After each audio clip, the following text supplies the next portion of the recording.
ಬೆಳಗಿನ ಬೆಳಕು. ಅರಣ್ಯಕಾಂಡ 5:5-7. ಪಾಳ್ಯದಲ್ಲಿ ನಂಬಿಕೆ ದ್ರೋಹ ಭಾಗ 1.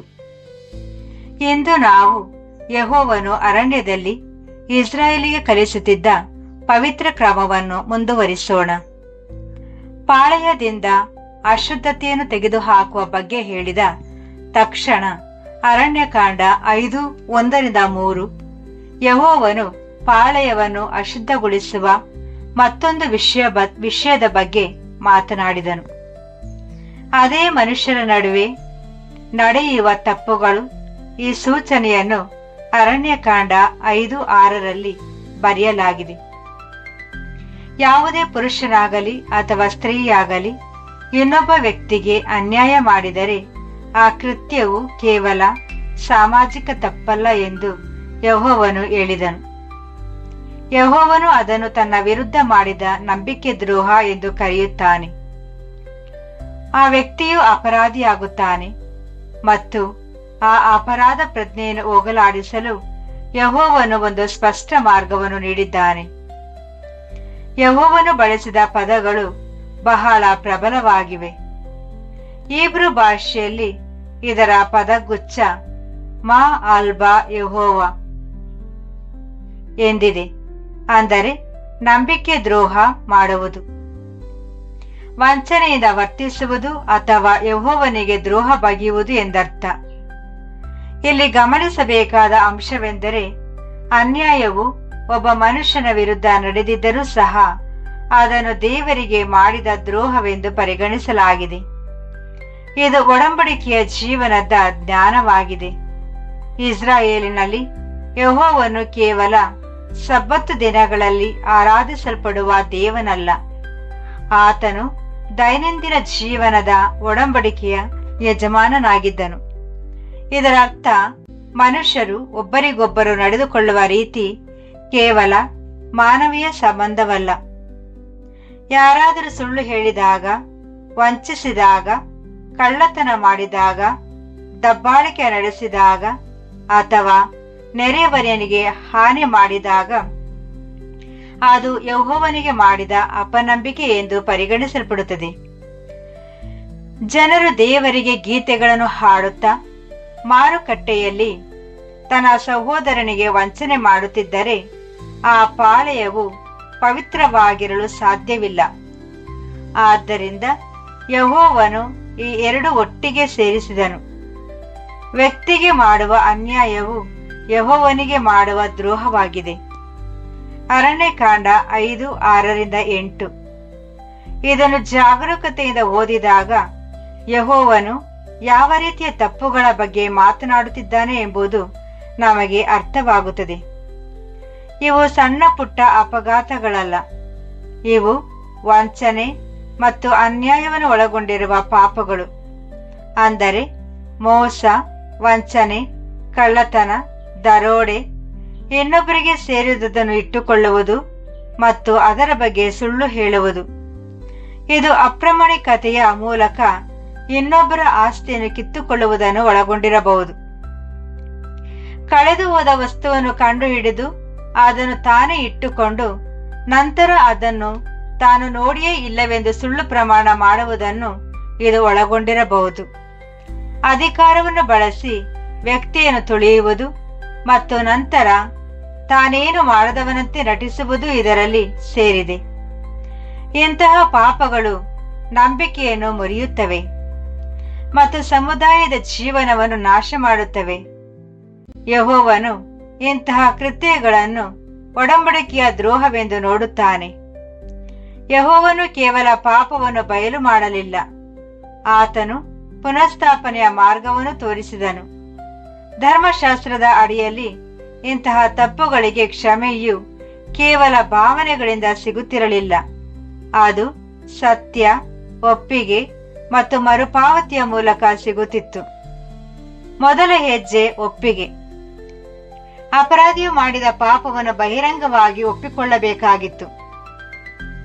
ಅವನು ತಾನು ಮಾಡಿದ ಪಾಪವನ್ನು ಹರಕೆ ಮಾಡಿಕೊಳ್ಳಬೇಕು. ಅರಣ್ಯಕಾಂಡ 5:7. ಇದರ ಅರ್ಥ ವ್ಯಕ್ತಿಯು ನೆಪಗಳ ಹಿಂದೆ ಅಡಗಿಕೊಳ್ಳುವಂತಿರಲಿಲ್ಲ. ಸತ್ಯವನ್ನು ಹೇಳಿದಾಗ ಮಾತ್ರ ನಿಜವಾದ ಗುಣಮುಖವಾಗುವ ಪ್ರಕ್ರಿಯೆ ಆರಂಭವಾಗುತ್ತದೆ.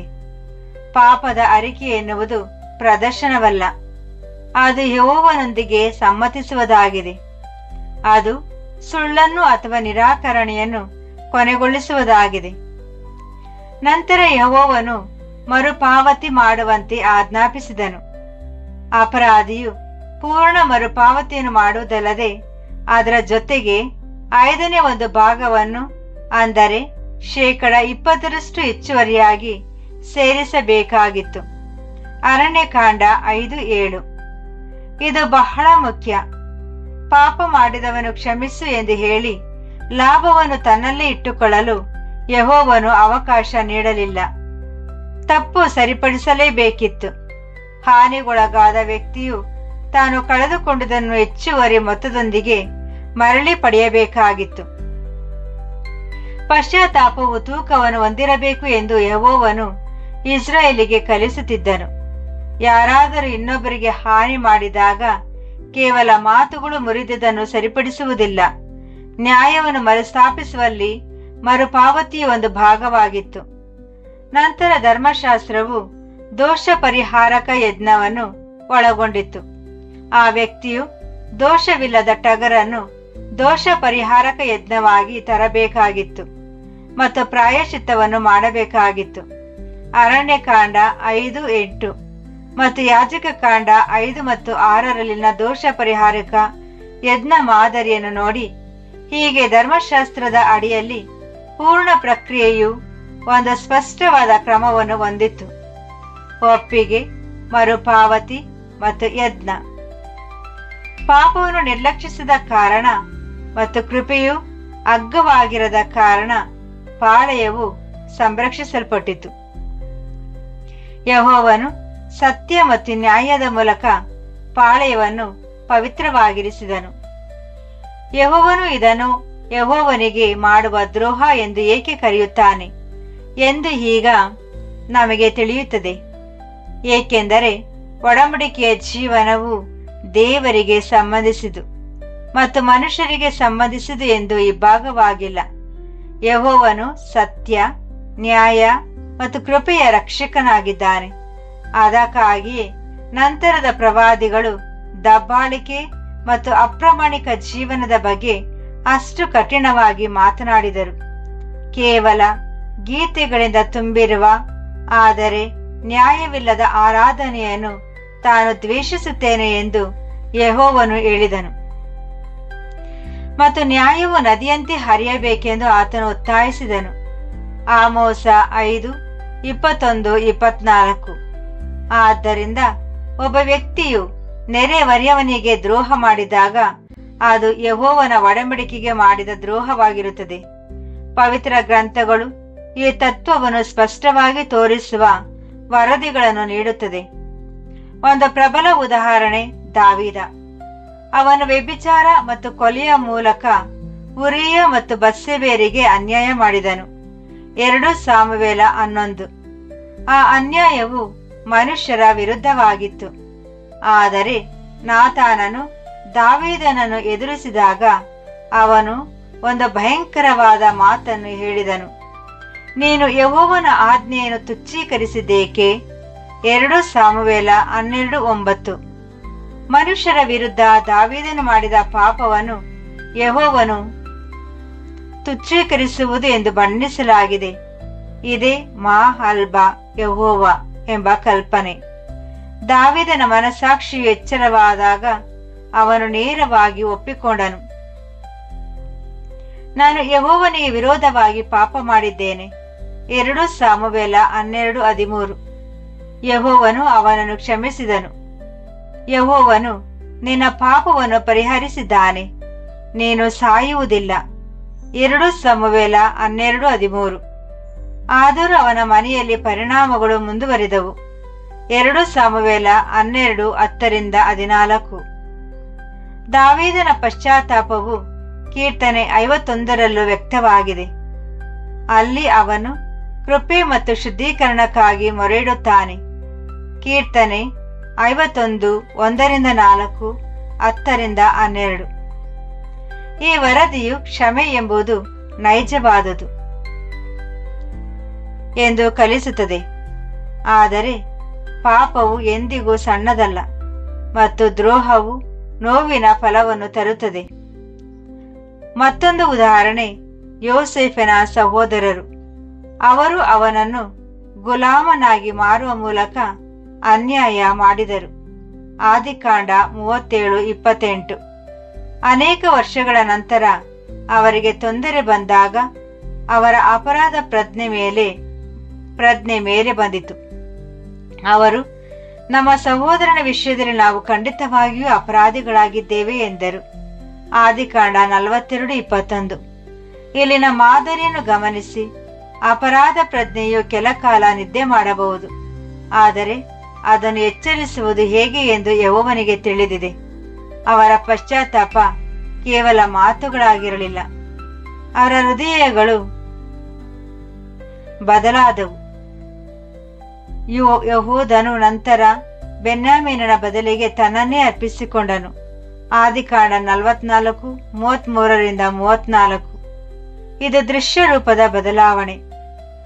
ಆಗ ಯೋಸೇಫನು ತನಗೆ ಆಳವಾದ ಗಾಯವಾಗಿದ್ದರೂ ಅವರನ್ನು ಕ್ಷಮಿಸಿ ಅವರ ಕಣ್ಣುಗಳನ್ನು ಯೆಹೋವನ ಪರಮಾಧಿಕಾರದ ಯೋಜನೆಯತ್ತ ಎತ್ತಿದನು. ಆದಿಕಾಂಡ 45:4-8, 50, 19-21. ಈ ವರದಿಯು ನಿಜವಾದ ಪಶ್ಚಾತ್ತಾಪವು ಒಬ್ಬ ವ್ಯಕ್ತಿಯನ್ನು ಮರುರೂಪಿಸುತ್ತದೆ ಮತ್ತು ದ್ರೋಹವು ನಾಶ ಮಾಡಿದನ್ನು ಕೃಪೆಯು ಪುನರ್ನಿರ್ಮಿಸುತ್ತದೆ ಎಂದು ಕಲಿಸುತ್ತದೆ. ಮೂರನೇ ಉದಾಹರಣೆ ಯೆಹೋಶುವ 7ರಲ್ಲಿರುವ ಆಕಾನ್. ಅವನು ದೇವರಿಗೆ ಅರ್ಪಿತವಾದುದನ್ನು ಕದ್ದು ಅಡಗಿಸಿ ಇಡೀ ಸಮುದಾಯದ ಮೇಲೆ ಅಪರಾಧವನ್ನು ತಂದನು. ಯೆಹೋಶುವ 7:1-20-21.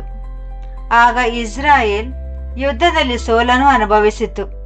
ಯೆಹೋಶುವ 7:4-5. ಯೆಹೋವನು ಆ ಪಾಪವನ್ನು ಅರಣ್ಯಕಾಂಡ 5ರಂತೆಯೇ ವಿವರಿಸಿದನು. ಅವರು ತೆಗೆದುಕೊಂಡಿದ್ದಾರೆ ಮತ್ತು ಕದ್ದಿದ್ದಾರೆ ಮತ್ತು ವಂಚಿಸಿದ್ದಾರೆ. ಯೆಹೋಶುವ 7:11. ಆಕಾನನ ರಹಸ್ಯ ಪಾಪವು ಸಾರ್ವಜನಿಕ ಹಾನಿಯನ್ನು ಉಂಟು ಮಾಡಿತು. ಅವನ ಮೇಲೆ ತೀರ್ಪು ಬಂದಿತು. ಯೆಹೋಶುವ 7:24-26. ದ್ರೋಹವು ಗುಟ್ಟಾಗಿರುವುದಿಲ್ಲ ಎಂಬ ಎಚ್ಚರಿಕೆಯನ್ನು ಈ ವರದಿಯು ನೀಡುತ್ತದೆ. ಅದು ಹರಡುತ್ತದೆ, ಜನರನ್ನು ದುರ್ಬಲಗೊಳಿಸುತ್ತದೆ ಮತ್ತು ಅನೇಕರಿಗೆ ತೊಂದರೆ ತರಬಹುದು. ಮತ್ತೊಂದು ಉದಾಹರಣೆ ಅಹಾಬ ಮತ್ತು ಈಜೆಬೆಲರು. ನಾಬೋತನ ದ್ರಾಕ್ಷಿ ತೋಟವನ್ನು ಕದ್ದದ್ದು. 1 ಅರಸುಗಳು 21:8-16. ಅವರು ತಮಗೆ ಸೇರದಿದ್ದನ್ನು ಪಡೆಯಲು ಸುಳ್ಳು ಸಾಕ್ಷಿಗಳನ್ನು, ಕೊಲೆಯನ್ನು ಮತ್ತು ಕಾನೂನಿನ ಕುತಂತ್ರವನ್ನು ಬಳಸಿದರು. ಯೆಹೋವನು ಇದನ್ನು ಘೋರ ಕೆಟ್ಟತನವೆಂದು ಕರೆದನು ಮತ್ತು ತೀರ್ಪು ಘೋಷಿಸಲಾಯಿತು. 1 ಅರಸುಗಳು 21:19-24, 25-26. ಅಹಾಬನು ಸ್ವಲ್ಪ ಕಾಲ ಹೊರನೋಟಕ್ಕೆ ತನ್ನನ್ನು ತಗ್ಗಿಸಿಕೊಂಡನು. ಆದ್ದರಿಂದ ಯೆಹೋವನು ತೀರ್ಪಿನ ಒಂದು ಭಾಗವನ್ನು ವಿಳಂಬಗೊಳಿಸಿದನು. 1 ಅರಸುಗಳು 21:27-29. ಆದರೆ ನಂತರ ಅವನ ವಂಶವು ನಾಶವಾಯಿತು. ಇದು ಮತ್ತೊಂದು ಸತ್ಯವನ್ನು ತೋರಿಸುತ್ತದೆ. ಆದಿಯನ್ನು ಬದಲಿಸದ ವಿಷಾದವು ಅಂತಿಮ ಫಲಿತಾಂಶವನ್ನು ತಡೆಯುವುದಿಲ್ಲ. ಯೆಹೋವನು ತಾಳ್ಮೆಯುಳ್ಳವನು, ಆದರೆ ಆತನನ್ನು ವಂಚಿಸಲು ಸಾಧ್ಯವಿಲ್ಲ. ಆದ್ದರಿಂದ ಅರಣ್ಯಕಾಂಡ 5:6-8 ಕೇವಲ ಒಂದು ಸಣ್ಣ ಸೂಚನೆಯಲ್ಲ, ಅದು ಯೆಹೋವನು ತನ್ನ ಜನರ ಮಧ್ಯೆ ತನ್ನ ವಾಸಸ್ಥಳವನ್ನು ಕಾಪಾಡಿಕೊಳ್ಳುವ ಮಾರ್ಗವಾಗಿದೆ. ಒಡಂಬಡಿಕೆಯ ಜೀವನವು ಕೇವಲ ಆರಾಧನೆಯಲ್ಲಿ ಮಾತ್ರವಲ್ಲದೆ ವ್ಯಾಪಾರ ಮತ್ತು ಸಂಬಂಧಗಳು ಮತ್ತು ನ್ಯಾಯದಲ್ಲೂ ಶುದ್ಧವಾಗಿರಬೇಕೆಂದು ಆತನು ಕಲಿಸುತ್ತಿದ್ದಾನೆ. ವ್ಯಕ್ತಿಗೆ ಅನ್ಯಾಯ ಮಾಡುವುದು ಎಂದರೆ ಯೆಹೋವನಿಗೆ ದ್ರೋಹ ಮಾಡುವುದು. ಅದಕ್ಕಾಗಿಯೇ ಅಪರಾಧ ಪ್ರಜ್ಞೆಯು ವಾಸ್ತವವಾಗಿದೆ. ಹಾನಿ ಉಂಟಾದಾಗ, ಮನಸ್ಸಾಕ್ಷಿಯು ಎಚ್ಚರವಾದಾಗ ಮತ್ತು ಯೆಹೋವನು ಸತ್ಯವನ್ನು ಬಯಲು ಮಾಡಿದಾಗ ಅಪರಾಧ ಪ್ರಜ್ಞೆಯು ಕಾಣಿಸಿಕೊಳ್ಳುತ್ತದೆ. ಆತನು ದಾವೀದನಿಗೆ, ಯೋಸೇಫನ ಸಹೋದರರಿಗೆ ಮತ್ತು ಆಕಾನಿಗೆ ಮಾಡಿದಂತೆಯೇ.